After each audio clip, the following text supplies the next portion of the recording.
Have you ever had the feeling that you knew what someone was going to say just before he said it?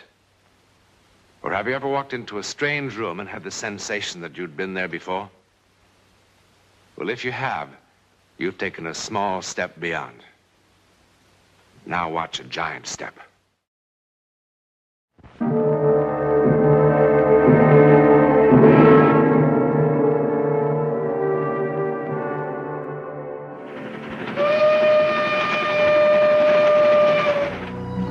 This is the Bombay-Calcutta mail moving through the hot vastness of India. Still remote, mystical, mysterious, even in the jet age. India's teeming millions look upon life and death in ways that are difficult for us to truly understand. Like the young American couple in the next compartment. You know where I'd like to be? Where? Oh, my own swimming pool with a cold beer in my hand. Get the water for the salt tablet, dear. It is kind of ugly at that. Better have two. Yes, sir. No passports, no cholera shots, no customs. Are you really that sorry we came? Well, it does seem kind of silly. You know, we plan on this trip for 700 years until we go to someplace like Paris, London, or someplace sensible. No. My girl's got to see the Taj Mahal. Well, wasn't it beautiful? Sure, it's beautiful. I knew it was beautiful before we left. Makara sab. Oh, Makaro sab, Makaro. Make a hot guy who. Get out of here. This is our compartment. Get out of here! Len, the poor man must be lost. I told you to get out! What are you getting so excited about? Makara sab. Makara. Go on, get out of here! Len, you're frightening him. He doesn't understand you. Get out! Len, stop it! Trouble? Oh, kya hai? Hamara paila din hai train mein. Do gaadi baat. Get him out of here. Len. Get him out! I must plead for your indulgence. He is an ignorant villager. His first time on a train, he became confused. So many of our people have never traveled on trains before. It is difficult for them to understand about the different classes. Well, that's a fine way to act. Getting all excited over nothing and in this heat. Don't let that conductor fool you. The old man wasn't confused. He knew exactly what he was doing. What? Well, didn't you see it? See what? His face. You ever see such a murderous expression in your life? Murderous, that sweet old man. Sweet old man! Well, if we'd been asleep, that sweet old man would have cut our throats for the baggage. You're some judge of character, you are. I think you better take a couple of nerve pills, too. Don't act like I'm goofy. I saw the look on his face. I saw the look on your face. Betty, will you knock it off? I'm sorry. Well, maybe it is the heat. You better give me those pills. What are we supposed to use for water?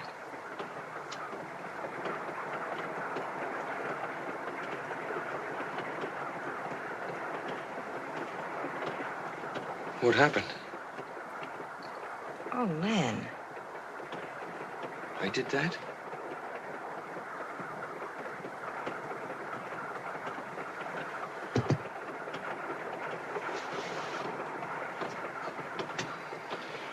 For the porter, he'll get us some more water.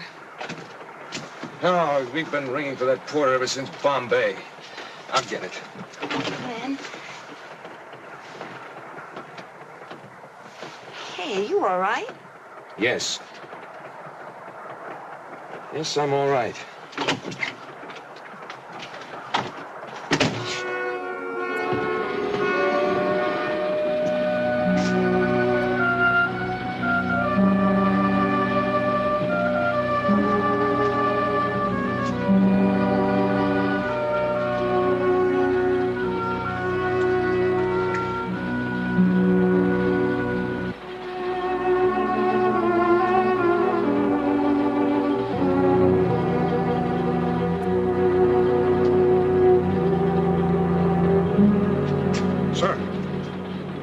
Sir. It is wiser for first-class passengers to remain in their own compartment, sir. I was looking for the porter. The porter is greatly occupied. May I be of assistance? Yes, we need another bottle of water. I will tell the porter. He will bring it to your compartment at his earliest opportunity. Wait. Who's that old man in there? Which old man, sir? That old man right there, the one who tried to break into our compartment. Do you know anything about him? I talked to him after the misunderstanding. I assure you, he was only confused. You know who he is? No, sir. You sure?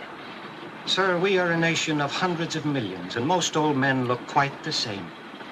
Okay.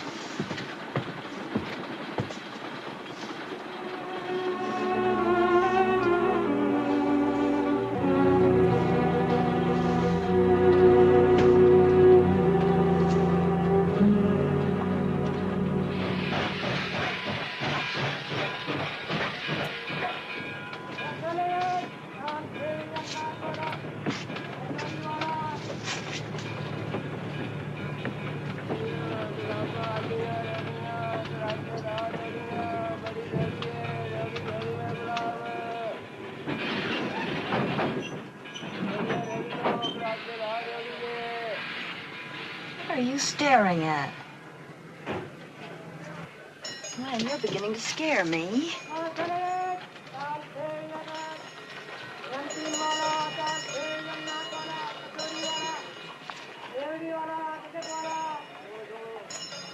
Stop staring at him like that. What's gotten into you?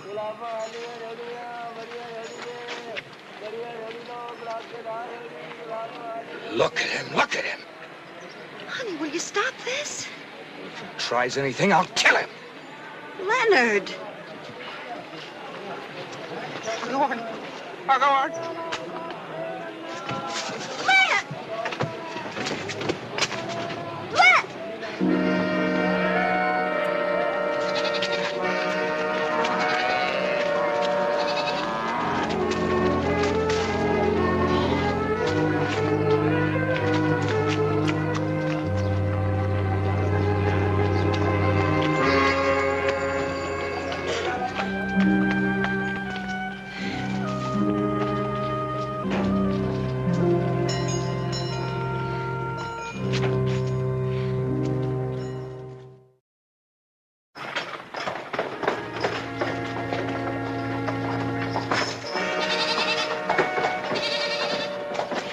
See a man come by here. I'm looking for my husband. Len.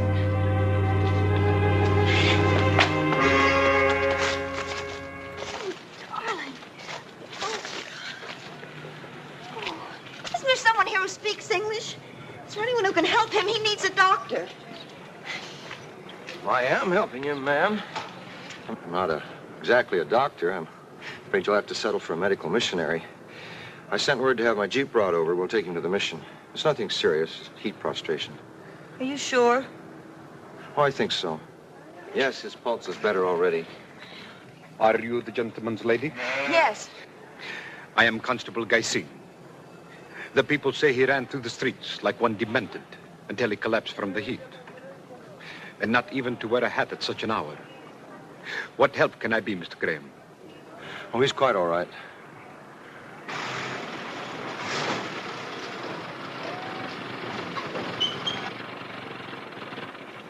Můžeme da koro.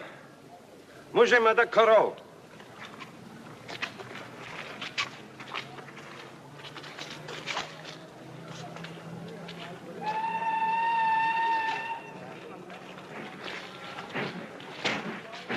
Madam, we have no tourist attractions in our village. Why then are you here? What? As the constable, madam, there is certain information I must have. My husband left the train unexpectedly. But why? I don't know why. You're gonna be all right, dear. I've got to find it. I've got to find it. Find who, madam? No, it's nothing. It's the heat. It's made him delirious or something. Find who? I don't know who. There was an old man on the train. My husband took a dislike to him. But why? Well, he thought he was trying to steal something. And how does this concern our village? The old man got off here. My husband followed him. What did the old man look like? Well, now, what difference does it make? Madam, if we have a thief in our village... I didn't say he was a thief. But you said your husband... My husband isn't feeling well. What did the old man look like, madam? He was an old man, that's all. He was carrying a rooster. He had a terrible scar. Like so? Yes. With such a scar, that can only be Kumar. And Kumar, madam, is no thief. May I see your passport, please? I left it on the train with everything else. A certain report must be filled. Oh, wait a minute. My husband kept his in his jacket. Yes, there it is. Thank you, madam. I will return it to you at the mission when I have finished my report. Old Kumar, this is most strange. I told you my husband was ill and not responsible. Yes, so you did, madam.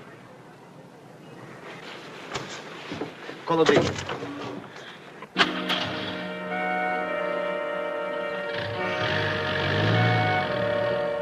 Now look a bit over towards your wife. Whoop, too much. You've got the arteries of a boy of 20. Yeah, brains of a 3-year-old. Boy, I feel like a jackass. What was his name, anyway? Come on, Len, now forget it. His name's Kumar. I must have scared him half to death. No. Kumar doesn't scare so easy. Oh, I wish I knew what was the matter with me, anyway. What my wife will tell you. I don't think there's a single person that I really dislike. And here we are, thousands of miles from home, and I see an old man with a rooster just standing there in the doorway to our compartment. You'd think I'd seen Adolf Hitler or something. Boy, it was an awful feeling. There was fear, and there was hate, and there was... I had the craziest feeling that if I didn't kill him, he was going to kill me. Len! Mr. Barrett, you're just going to have to try to relax. I won't even tell you how high your blood pressure is. You see? What is this? How can a thing like this happen anyway? Who knows? Perhaps it's the reverse of love at first sight. People accept that readily enough. Gives me the willies. Well, you're going to live. That's for sure. Now, this part of India is awfully hot this time of the year. Or maybe you picked up one of our infamous bugs. I don't know. Do I intrude? Oh, no, come in. Your passport, Mr. Barrett. Oh, this is Constable Guy Singh. He's the one who found you and sent for me. Oh, thank you very much. Your health has improved, I'm happy to observe. Yes, I seem to be feeling a little better now. Physically, anyway. Then embarking on a train tonight will prove no hardship. Tonight? That's pretty quick. You really should rest for a few days. Besides, the only train tonight's the Calcutta Express. That doesn't even stop here. Tonight it will stop here in honor of Mr. and Mrs. Barrett of Westport, Connecticut. 12 minutes after the hour of 10. It's a very fine train. Oh, yes, but if Mr. Graham thinks that he should rest for a few days... The arrangements have been made, madam. Look, if it's all the same to you, I just as soon follow Mr. Graham's advice. I do seem pretty tired. 12 minutes after the hour of 10, Mr. Barrett.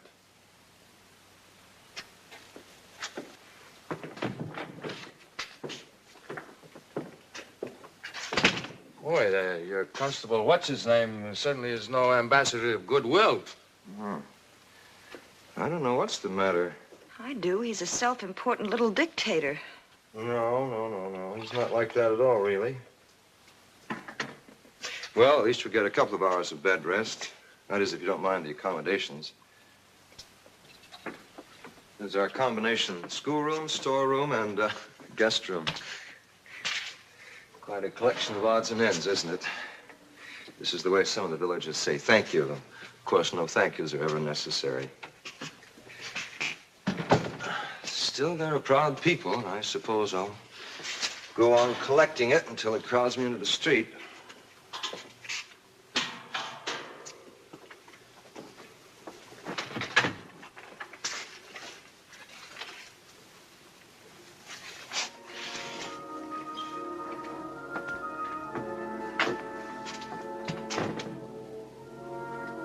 I wonder what happened to her. It was slashed with a knife, and the clay was still wet. How do you know? Does look like knife marks. Never thought of that. She's charming. You know, that's really very, very good, what's left of it. What does that word down there mean? Oh, Piari. Beloved. Yes. Well, I think you better lie down now, Mr. Barrett. Your wife will bring you dinner. Of course, I should warn you that our food here is what is charitably called simple but nourishing.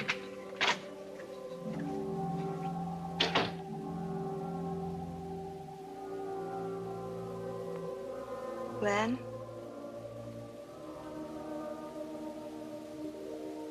Len?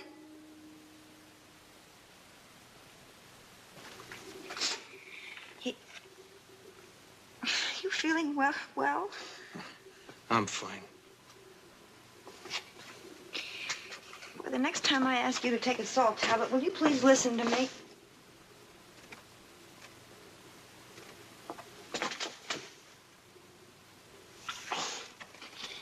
I'm sorry, honey. I'm all right now. I'm all right. Okay.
भगवान मैं क्या करता हूँ भगवान मैं क्या करता हूँ Akaru.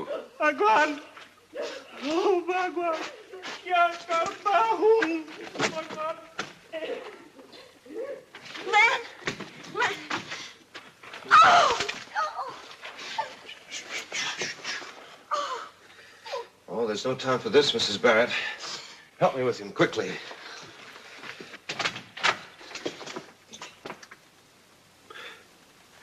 Mr. Graham is doing all that is possible.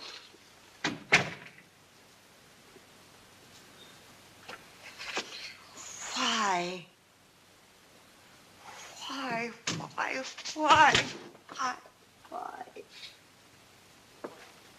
Kumar's wife asked a similar question. How can the same thing happen twice in one lifetime? Twice? Piari. She was once beautiful, as well as beloved. Beloved by two men, unfortunately. Kumar and Ranjit. Ranjit? A very gifted young artist in our village, but with a wildness in him. The scar across Kumar's throat was put there with the same knife that slashed this clay while it was still soft. Leonard said that had been done with a knife. Ranjit, in a fit of passion, attacked Kumar. Kumar slashed back with his own knife. The blade cut across Ranjit's eyes. A blind artist is a very pathetic creature. On Kumar's wedding night, Ranjit went to the house, broke in, and attacked the man he had come so passionately to hate. In the darkness, the blindness was no handicap, but Kumar had a gun. What's that got to do with us? Madame asked me why. Perhaps I'm telling her why. I feel as irresponsible for the tragedy as anyone else. Why? Madame, have you not questioned the apparent senselessness of what has happened today? When I first saw your husband's passport, I should have stayed with him until he left our village. The day Kumar killed Ranjit is very clear in my mind. It was my first homicide. July 17, 1925.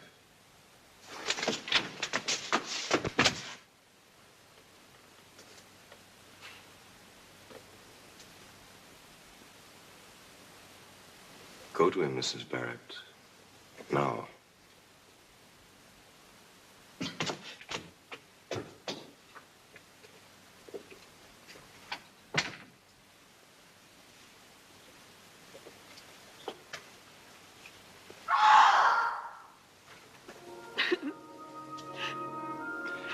It's over.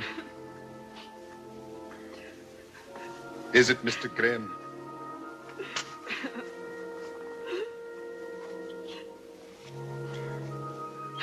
Look at the date of birth of Mr. Barrett's passport and tell me if you think it is ever over.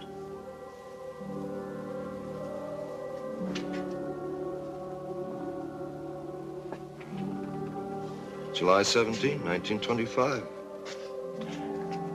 Leonard Barrett was born on the same day Kumar killed Ranjit.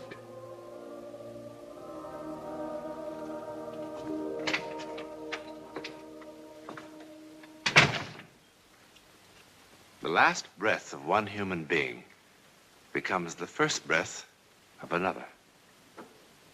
There are hundreds of millions of people that believe that. And if, as in this particular instance, the seeds of vengeance and hate survived, then it follows that all that is good in the human spirit also survives. Now, for the millions who reject this concept, well, there are words like fate, coincidence, destiny, all very useful words when trying to explain the world of the unknown.